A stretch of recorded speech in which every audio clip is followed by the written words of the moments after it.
let's move on and talk about some royal news. I'm very surprised to be talking to him once again. I spoke to him yesterday. Rupert Bell, Talks a royal correspondent, joins me now. Good morning, Rupert.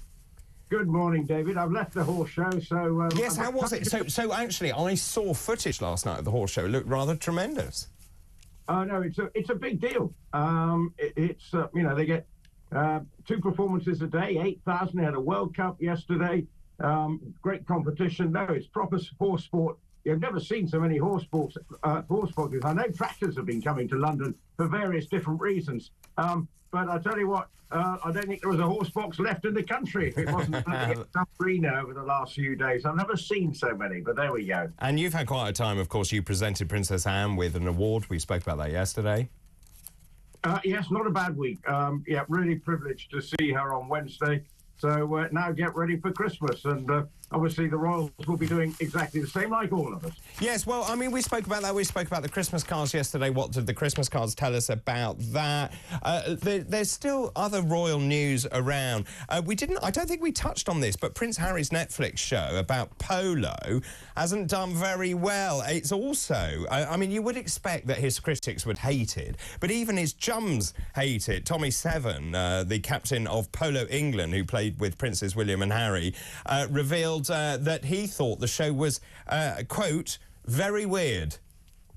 Well, yes, well, I've been doing some sort of digging around because it was an ideal opportunity at the show this week because there have been lots of people who play polo, and within the sort of gossip is that it's almost being laughed at by members of the polo community at the elite level because it just feels like a bit of a polo reality show around some people with a bit of an ego. And it's not really polo at the very highest standard, say some people, but it's just, you know, and I have to say, when you look at it, you've got a guy who seems to swear the whole way through it, and it's obviously trying to create sort of family tensions. So it's no more than a sort of polo-based reality TV show, and it hasn't gone down particularly well within the polo community because it seems to be a distraction, and these players that are, many of them that are featured are not at the elite level. Of course, there are a couple, and we know it's a tough sport, but at the same time, in terms of the content of it,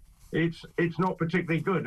And I have to say, it has elements of some of the commentary at the end of the film sounds like it could have just been lifted from the film Dodgeball. But anyway, there we go. I mean, you can kind of see why they commissioned it, the idea of glamorous people playing this very glamorous sport and the rivalry and all that kind of stuff. I totally get that. I just saw on that clip, though, the executive producers, and it says Prince Harry and Meghan. And again, is this... As far as I understand, he doesn't really appear till the end of it anyway. And anyway, he's never executive produced a television programme in his life. Well, yeah, the credits for that seem to be bigger than any Cecil B. DeMille film. So, you know, it's enormous. And he makes the odd little appearance in the film, but it's not about him by any stretch of the imagination. Yes, they're seen in a couple of episodes, but not for long. Meghan speaks a bit of Spanish along the way, but it's mainly about these various people, sort of patrons of teams and family relationships. But it's such an ego-based documentary. The people at the heart of it do not lack for ego and are obviously relishing being the heart of it. But actually, it's not going to get out to a wider audience. And you would hardly, you know, it's been out now for 2 or 3 weeks now, and it's not, I'm not even sure it's called a ripple. I think it's becalmed. I can't see a second series being commissioned.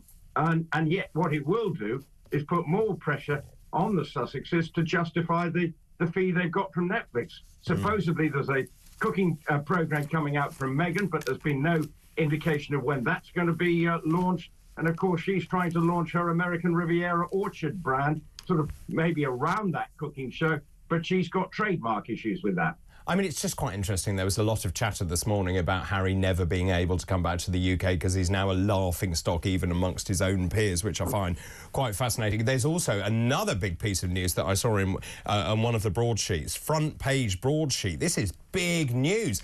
Cadbury has lost its royal warrant. Yes, over 170 years. I think 1854, Queen Victoria gave Cadbury's, the chocolate-making firm based in Birmingham, its first royal warrant, and they've had it ever since until recently. Now, obviously, the Queen gave it, and obviously all her royal warrants were under review. And Cadbury's have come in for a bit of criticism as their parent company has still, by all accounts, been continuing to do business somehow with Vladimir Putin's, with Russia, which has gone down with not very well with some people, and King was even drawn attention to this fact. So that might be one of the reasons. But also another reason is that the current group of members of the royal family are not so enamoured with the chocolate. Tastes move on. Well, not only that, Rupert, they've changed the recipe. Well, they have done, and possibly she liked the Bourneville, the dark chocolate. Yes, the late Queen loved a Bourneville.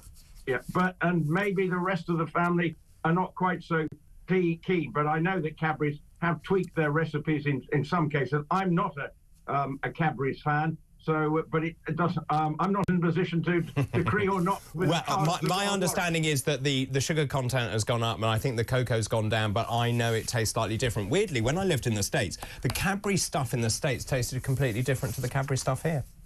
Well, you find that in all over the place. Different tastes. You know, it doesn't sometimes. Some of the fizzy drinks taste a little bit different to adapt to the taste of that particular nation. But I mean, amongst the other things, there's all the hoo-ha about the links with various Chinese people we're seeing in the papers this morning. They're even turning the spotlight slightly on Zara Tindall with her relationships with a Chinese businessman, although no links and linking him to the Chinese spy and other things. But so the royal family have got some sort of other issues to sort of try and navigate through this Christmas period, most notably, of course, Prince Andrew trying to extract himself from his links with Chinese businessmen. Also, just going back to the royal warrants, you'll be pleased to know that Frosty's made it. Kellogg's cereal made it onto the royal warrant list, and also Moet Champagne made it. Yeah, well, that's great. Yeah, well said, Rupert, well said. That is great. Listen, I'm going to wish you a happy Christmas again. Not that I hope I won't talk to you again, but I wish you a very... I thought you were finishing anyway. I thought it was... Is it not today you're going on holiday?